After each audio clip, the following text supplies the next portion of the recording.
TV ప్రేక్షకులకు విశ్వవాణి పరిచర్య పక్షంగా ప్రభు పేరిట ప్రత్యేకమైన వందనాలు ప్రేమపూర్వకంగా తెలియజేస్తూ ఉన్నాం. ప్రియులారా, ఎలా ఉన్నారు? బాగున్నారా?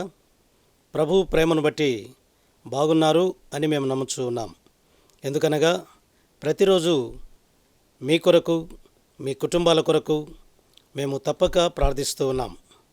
ఎందుకంటే విశ్వవాణి పరిచర్యను మీరు ప్రేమించి పరిచర్య కొరకు ప్రార్థిస్తూ మీ యొక్క కష్టార్జితంలో నుంచి కొంత సొమ్మును దీని కొరకై మీరు త్యాగం చేస్తూ ప్రభు యొక్క నామాన్ని ప్రచురపరచడంలో మీరు పాలిభాగస్తులు అవుతున్నందుకై మా హృదయపూర్వక వందనాలు మీకు చెల్లిస్తూ ఉన్నాం.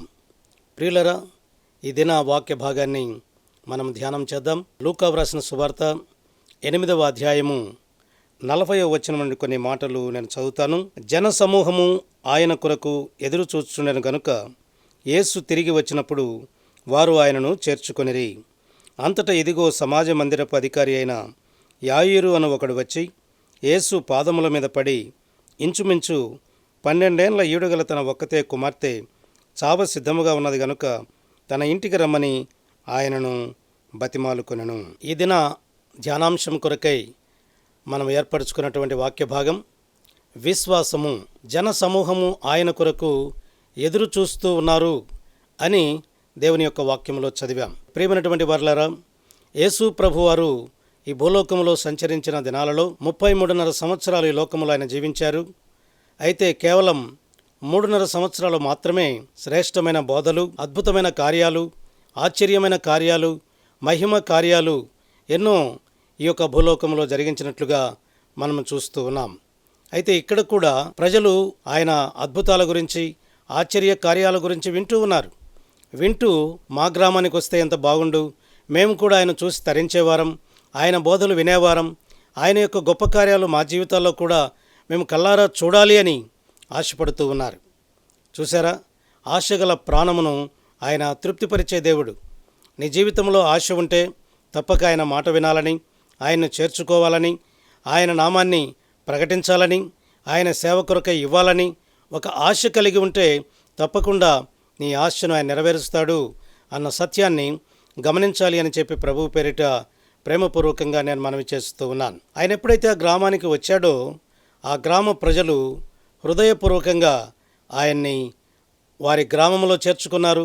ఆ తర్వాత వారి హృదయాలలో కూడా చేర్చుకున్నట్లుగా మనం చూస్తూ ఉన్నాం. అయితే అక్కడ ఒక గొప్ప ఆశ్చర్యమైన కార్యము జరిగినట్లుగా మనం చూస్తూ ఉన్నాం. ఒక సమాజ మందిరానికి అధికారి అయినటువంటి యాయీరు అనేటటువంటి వ్యక్తి మరి యేసు ప్రభు వారి దగ్గరకు వచ్చి ఆయన పాదముల మీద పడి, మరి 12 ఏళ్ల ఈడుగల తన ఒక్కతే కుమార్తె చావు సిద్ధముగా ఉంది కనుక ఆమెను ఎలాగైనా బ్రతికించుకోవాలి అన్న ఉద్దేశంతో యేసు ప్రభు వారి దగ్గరికి వచ్చారు. ప్రియులారా, ఆయన ఒక సమాజ మందిరానికి అధికారి. తన చేతి క్రింద ఎంతోమంది పనివారిని కలిగి ఉండి కూడా ఆయనే స్వయంగా యేసు ప్రభు వారి దగ్గరికి వెళ్ళినట్లుగా మనం చూస్తూ ఉన్నాం. యేసు ప్రభు వారి దగ్గరికి వెళ్ళడమే కాదు, తన పదవిని ప్రక్కన పెట్టాడు.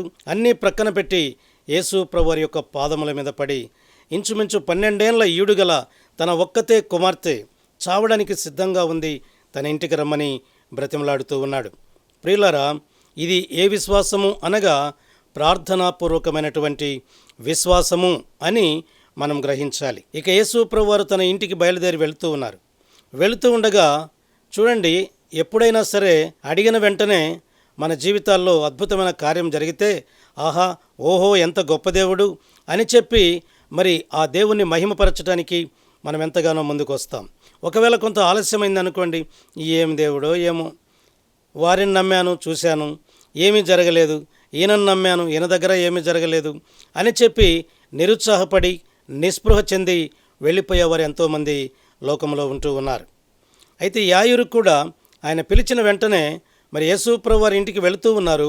వెళుతూ ఉండగా అక్కడ ఒక సంఘటన జరిగింది. 12 సంవత్సరం నుంచి రక్తస్రావ రోగముతో బాధపడుచున్నటువంటి స్త్రీ ఎవని చేతను స్వస్థత నొందనిదై వైద్యులకు వేము చేసింది. ఎంత డబ్బులు తన దగ్గర ఉన్నాయో అన్నీ కూడా ఖర్చు చేసింది. కానీ తన జీవితంలో ఏ ప్రయోజనం లేదు, స్వస్థత లేదు. 12 సంవత్సరాల నుంచి ఆ రక్తస్రావ రోగంతో బాధపడుతూ ఉంది. యేసు ప్రభువారు అద్భుతంగా ఆ గ్రామానికి రావడం, ఆమె జీవితంలో కూడా ఒక ఆశ కలిగింది. నేను ఆయన ఎదురుగా వెళ్ళి, అయ్యా నాకు పలాని ఇదిగో జబ్బుంది అని చెప్పినప్పుడు అక్కడున్నటువంటి ప్రజలంతా వింటారేమో, ఇప్పుడే నన్ను చూసి అసహించుకుంటున్నారు, ఇప్పుడు ఆయన దగ్గరికి వెళితే నేను ఈ మాటలు చెబుతూ ఉన్నప్పుడు ఇంకెంతమంది అసహించుకుంటారో, నన్ను చిన్న చూపు చూస్తారో, తక్కువ అంచనా వేస్తారో అని చెప్పి భయపడి తన హృదయంలో ఒక మాట అనుకుంది. ఏమి అంటే, ఆయన వెనుకకు వెళ్ళి వస్త్రపు చెంగు మాత్రమే నేను ముట్టుకుంటే అద్భుతంగా స్వస్థపడతాను అని చెప్పి ఆమె అనుకుంది. ప్రియులారా, ఆ విధంగానే ఆయన వెనుకకు వెళ్ళి ఆయన వస్త్రపు చెంగును ముట్టుకుంది. ఎప్పుడైతే వస్త్రపు చెంగును ముట్టుకుందో ఆయనలో నుంచి ప్రభావము వెళ్ళిపోయింది. ఆమె యొక్క రక్తధార కట్టినట్లుగా దేవుని యొక్క వాక్యంలో మనం చూస్తూ ఉన్నాం. ప్రియమైనటువంటి వారలారా, మరి ఆమె స్వస్థత పొందింది, అద్భుతంగా బాగుపడ్డాను అన్న సంగతి అనేకుల ఎదుట తాను సాక్ష్యం ఇవ్వలేకపోతుంది. స్వస్థత పొంది మరి ఇంటికి వెళ్ళిపోతూ ఉంది. చూసారా, చాలామంది జీవితాల్లో యేసు ప్రభు వారి దగ్గరకు వస్తారు, నాకు బాగలేదనో, నాకు దయ్యం పట్టిందనో, లేకపోతే జబ్బు చేసిందనో, రకరకాలమైనటువంటి కారణాలతో ప్రభు దగ్గరికి వస్తారు, మేలు పొందుకుంటారు. ఆ తర్వాత కనీసం కృతజ్ఞత కూడా చెప్పకుండా వెళ్ళిపోతూ ఉన్నారు. మరలా తిరిగి వచ్చి యేసయ్య సన్నిధిని అనుభవించాలన్న ఆలోచన కూడా రావడం లేదు. ఎందుకంటే అవసరతల కొరకు ప్రభువుని వాడుకుంటూ ఉన్నారు. ప్రేమైనటువంటి దేవుని బిడ్డలారా, ఇలాంటి పని చేయవద్దు అని చెప్పి ప్రభు పేరిట నేను ప్రేమపూర్వకంగా మనవి చేస్తూ ఉన్నాను. ఒకవేళ ప్రభువు నీ జీవితంలో గొప్ప కార్యం చేస్తే దానిని అనేకుల దగ్గరికి వెళ్ళి నువ్వు సాక్ష్యం రూపంలో చెప్పి ఆయన్ను మహిమపరచవలసిందిగా ప్రభు పేరిట ప్రేమపూర్వకంగా నేను మనవి చేస్తూ ఉన్నాను. ఈ యొక్క రక్తస్రావ రోగము కలిగిన స్త్రీ కూడా ఆమె స్వస్థత పొందింది, మరి సాక్ష్యం చెప్పకుండా వెళ్ళిపోతూ ఉంది. అయితే యేసు ప్రభు వారే అక్కడ కలుగజేసుకొని ఎవరో నా మీద పడుతున్నారు అని ఆయన అడిగినప్పుడు అక్కడ ఉన్నటువంటి శిష్యులు అంటున్నారు, ఇంతమంది జనసమూహంలో ఎవరో ఒకరు పొరపాటున తగిలుంటారులే ప్రభు అంటే, లేదు నాలో నుంచి ప్రభావము వెడలిపోయింది అని ప్రభువు చెప్పారు. అప్పుడు ఆమె భయపడుచు వణుకుచూ వచ్చి తనకు జరిగిన సంఘటన అక్కడ ప్రభు ఎదురుగా ఉన్నటువంటి ప్రజలందరి ఎదుట చెప్పినట్లుగా మనం చూస్తూ ఉన్నాం. ప్రియమైనటువంటి వారలారా, నీకు జరిగిన మేలును సాక్ష్యము చెప్పడం ద్వారా సాక్ష్యము ఇతరుల్ని ప్రభావితం చేస్తుంది. సాక్ష్యము ఇతరుల యొక్క జీవితంలో విశ్వాసాన్ని పెంచుతుంది. కనుక ఈ విషయాన్ని గుర్తించాలి అని చెప్పి ప్రభు పేరిట ప్రేమపూర్వకంగా నేను మనవి చేస్తూ ఉన్నాను. గదిలో ప్రార్థన ఉండాలి, మదిలో వాక్యం ఉండాలి, వీధిలో సాక్ష్యం ఉండాలి. ఈ మూడు లేకుండా మేము క్రైస్తవులము అని చెప్పుకున్నంత మాత్రమున ప్రయోజనము లేదు. అందుకే ప్రభువు చెప్పాడు, ప్రభువా అని నన్ను పిలుచు ప్రతివాడు పరలోక రాజ్యము చేరడు, కానీ నా తండ్రి చిత్తము చొప్పున చేయువాడే అని చెప్పి ప్రభువు చెప్పారు. కాబట్టి ప్రభువుకు ఇష్టమైన రీతిలో మనం జీవిస్తే క్రైస్తవులు అనబడతాము తప్ప మనకిష్టం వచ్చినట్లు జీవించి మేము ప్రభువు బిడ్డలము అని చెప్పుకున్నంత మాత్రాన ప్రయోజనం ఉండదు. అయితే ఇక్కడ జరిగిన సంఘటన, ఆమె అనేకుల ఎదుట వచ్చి తనకు జరిగిన సంగతి అంతా చెప్పింది, ప్రభువును మహిమపరిచింది. ప్రభువును మహిమపరిచిన తర్వాత ఇంత ఆలస్యమైంది. యాయిరు తన ఇంటికి తీసుకుని వెళుతున్నాడు, తన బిడ్డ చావు బ్రతుకుల మధ్య ఉంది. అలాంటి పరిస్థితులలో మరి ప్రభువును తీసుకుని వెళుతుండగా మధ్యలో జరిగిన అంతరాయానికి తానేమాత్రము బాధపడలేదు, నిరుత్సాహపడలేదు, ప్రభువు మీద కోపగించుకోలేదు. అయ్యా, నీకు ఇచ్చిన సమయాన్ని ఇంకొకరికి ఎవరికైనా ఇచ్చింటే బాగుండేది, నా బిడ్డను బ్రతికించుకునేవాడిని, అనవసరంగా నీతో నేను వచ్చి వ్యర్థం చేసుకున్నానని ఏమాత్రము బాధపడలేదు. ప్రియులారా, మన జీవితాలలో మరి ఏదైనా మేలు జరిగితే ఎంత గొప్ప దేవుడు అంటాం, ఏదైనా కీడు జరిగితే ఏం దేవుడో ఏమో అని వెంటనే నిరుత్సాహం చెందుతాం. కానీ యాయిరు ప్రార్థనాపూర్వకమైన విశ్వాసముతో ప్రారంభించి ఇప్పుడు ఓపికతో కూడినటువంటి విశ్వాసములో తాను ఎదుగుతున్నట్లుగా మనం చూస్తూ ఉన్నాం. ఆలస్యమైనప్పటికీ కూడా తనలో విశ్వాసము పెరిగిందే తప్ప తగ్గిపోలేదు. అందుకే ప్రభువును తీసుకొని వెళుతూ ఉన్నాడు.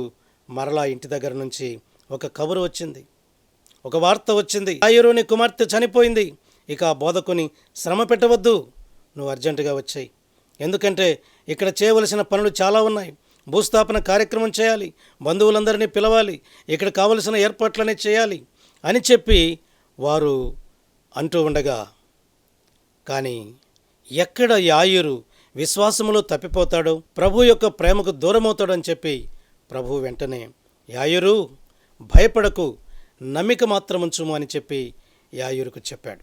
కనుక ప్రేమైనటువంటి వారలారా, చాలాసార్లు మనం భక్తి జీవితంలో, విశ్వాస జీవితంలో ఇక సన్నగిల్లిపోయేటటువంటి సమయం ఆసన్నమైనప్పుడు ప్రభువే నీ పక్షంగా ఉండి నిన్ను ధైర్యపరుస్తాడు, నిన్ను ఓదారుస్తాడు, నిన్ను బలపరుస్తాడు. అందుకే యాయిరును బలపరిచాడు, యాయిరును ధైర్యపరిచాడు.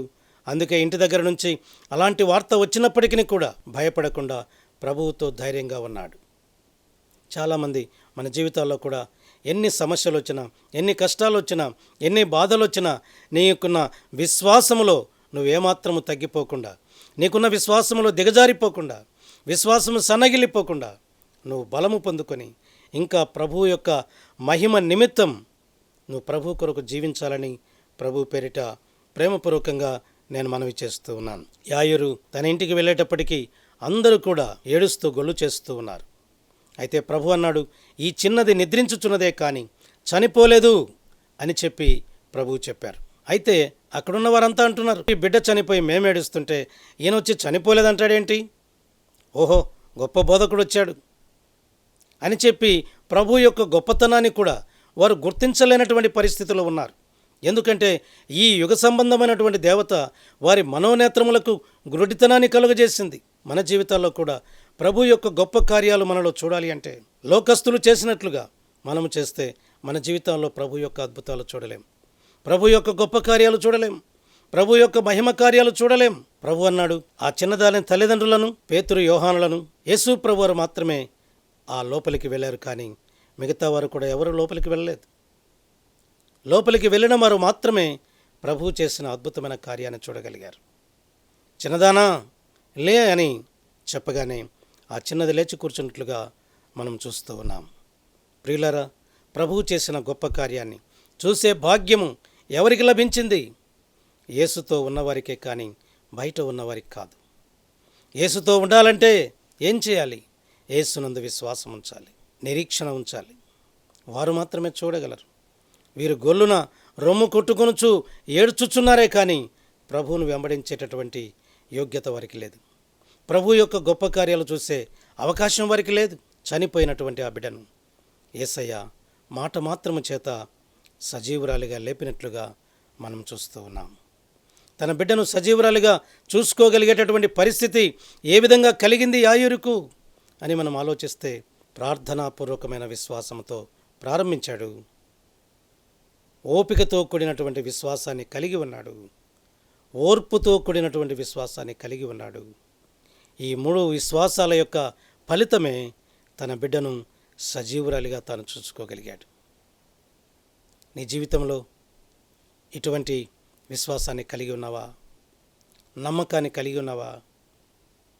ప్రభు యొక్క గొప్ప కార్యాల్ని చూడగలిగే స్థితిలో ఉన్నావా?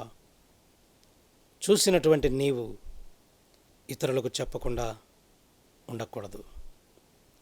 ఏవైతే నీ జీవితంలో అనుభవించావో, కన్నవాటిని విన్నవాటిని గూర్చి సకల జనుల ఎదుట సాక్ష్యం చెప్పే బిడలంగా మనం జీవించాలి. ప్రియమైనటువంటి వారలారా, ఇంకా ఎవరైతే క్రీస్తు నామాన్ని ఎరుగనటువంటి ప్రజల లోకంలో ఎంతోమంది ఉన్నారు. కాబట్టి ప్రభు యొక్క మహిమ, ప్రభు యొక్క గొప్పతనం, ప్రభు యొక్క ప్రేమను వారికి పరిచయం చేయాలి అంటే అనుభవించిన నీవే, అనుభవించిన నేనే, మనమే యేసయ్య ప్రేమను ఇతరులకు ప్రకటించాలి. మనము ప్రకటించాలి. ఒకవేళ మనకు ప్రకటించే అవకాశం లేకపోతే ప్రకటించే వారిని మనం పంపాలి. అదే విశ్వవాణి చేస్తున్నటువంటి పరిచర్య. ఎంతోమంది మారుమూల ప్రాంతాలకు సేవకులను పంపించి యేసును ఎరుగనటువంటి అనాగరిక ప్రజలకు, అటవీ జాతుల మధ్య, అనేక తెగల మధ్య ఈ పరిచర్యను కొనసాగింపజేస్తూ ఉంది. ఈ పరిచర్యను ప్రోత్సహించటానికి, ఈ పరిచర్య కొరకై ప్రార్థించటానికి నీ వంతు బాధ్యతగా, నీ వంతు కర్తవ్యంగా నేను ప్రకటించలేకపోతున్నాను ప్రభువా. నీ గొప్ప కార్యాలు ఎన్నో నా జీవితంలో అనుభవించాను, కానీ నేను ప్రకటించలేకపోతున్నాను. కానీ ప్రకటించే వారికైనా నేను సహాయపడతానయ్యా అని చెప్పి ఈరోజే తీర్మానం చేసుకొని నా వంతు బాధ్యతగా ప్రతి నెల ఇదిగో కొంత సొమ్మును ఇచ్చి విశ్వవాణి పరిచర్యలో పంపించేటటువంటి సేవకుల సహాయార్థమై నా వంతు బాధ్యతగా నేను ఇస్తాను అని చెప్పి తీర్మానం చేసుకో, దేవుడు దీవిస్తాడు. ఎంతోమంది వారి జీవితాల్లో మేలులు పొందుకుంటున్నారు, కానీ యేసయ్య ప్రేమను ఇతరులకు ప్రకటించకుండా ఉన్నారు. యేసయ్య ప్రేమను గురించి ఇతరులకు చెప్పకుండా ఉన్నారు. కనుక ఇదే అనుకూలమైనటువంటి సమయం. ఈ సమయాన్ని పోగొట్టుకొనక ఖచ్చితంగా సద్వినియోగం చేసుకొనొచ్చు. యాయూరు వలె యాయూరు నమ్మాడు, విశ్వాసం ఉంచాడు, ఆటంకాలు ఎదురయ్యాయి, అయినా కానీ తన విశ్వాసాన్ని కొనసాగించాడే తప్ప విశ్వాసంలో సన్నగిలిపోలేదు. ప్రియమైనటువంటి వారలారా, మనం ఆలోచించాలి. ఎన్ని సమస్యలు వచ్చినా, ఎన్ని బాధలు వచ్చినా మన విశ్వాస జీవితాన్ని గట్టిగా పట్టుకోవాలి. ఎక్కడ కూడా జారిపోవడానికి వీల్లేదు. ఎందుకంటే ప్రభు నీ జీవితంలో గొప్ప కార్యాలు చేయడానికి ఆయన సంసిద్ధంగా ఉన్నాడు. యాయూరు జీవితంలో ఎన్నో ఆటంకాలు వచ్చినప్పటికీ కూడా భయపడలేదు.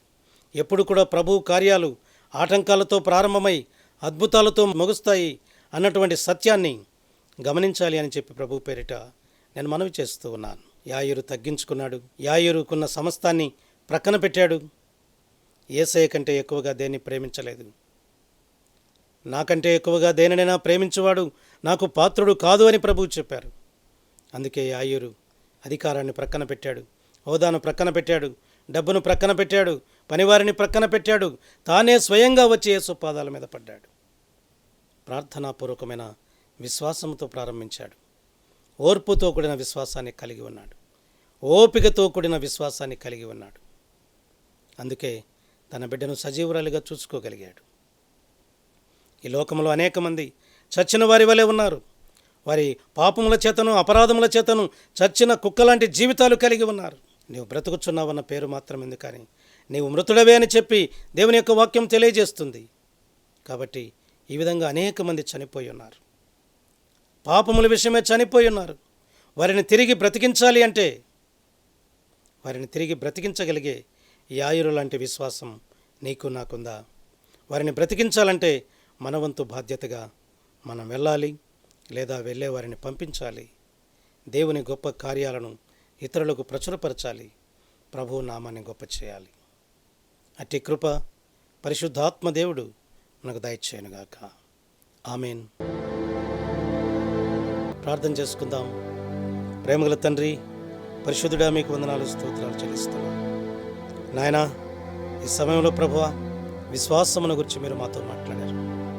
యాయూరు లాంటి విశ్వాసం, ప్రార్థనాపూర్వకమైన విశ్వాసం, ఓర్పుతో కూడిన విశ్వాసం, ఓపికతో కూడిన విశ్వాసం మా జీవితాల్లో కూడా కలిగి ఉండట కృప చూపించండి.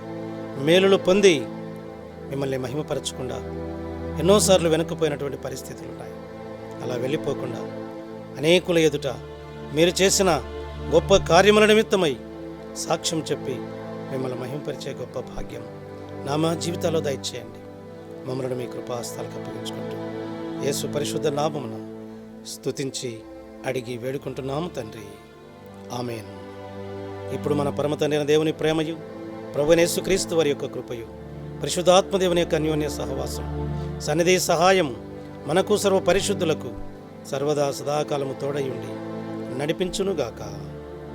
ఆమేన్.